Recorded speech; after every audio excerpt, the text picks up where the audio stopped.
Genesis 3. Now the serpent was more subtle than any beast of the field which the Lord God had made.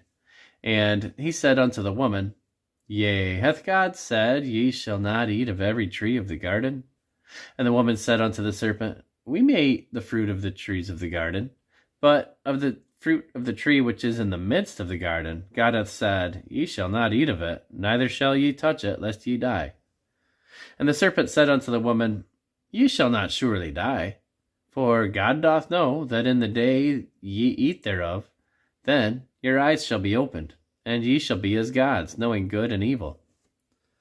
And when the woman saw that the tree was good for food, and that it was pleasant to the eyes, and a tree to be desired to make one wise, she took of the fruit thereof, and did eat, and gave also unto her husband with her, and he did eat. And the eyes of them both were opened, and they knew that they were naked. And they sewed fig leaves together, and made themselves aprons. And they heard the voice of the Lord God walking in the garden in the cool of the day. And Adam and his wife hid themselves from the presence of the Lord God amongst the trees of the garden. And the Lord God called unto Adam, and said unto him, Where art thou? And he said, I heard thy voice in the garden, and I was afraid, because I was naked, and I hid myself. And he said, Who told thee that thou wast naked? Hast thou eaten of the tree whereof I commanded thee that thou shouldest not eat? And the man said, The woman whom thou gavest to be with me, she gave me of the tree, and I did eat. And the Lord God said unto the woman, What is this that thou hast done? And the woman said, The serpent beguiled me, and I did eat. And the Lord God said unto the serpent, Because thou hast done this, thou art cursed above all cattle, and above every beast of the field.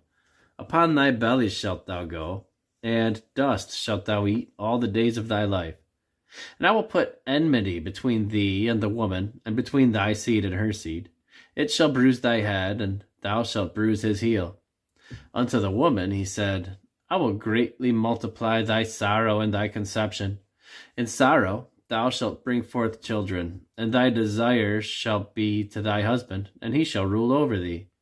And unto Adam he said, Because thou hast hearkened unto the voice of thy wife, and hast eaten of the tree of which I commanded thee, saying, Thou shalt not eat of it, cursed is the ground for thy sake. In sorrow shalt thou eat of it all the days of thy life. Thorns also and thistles shall it bring forth to thee, and thou shalt eat the herb of the field.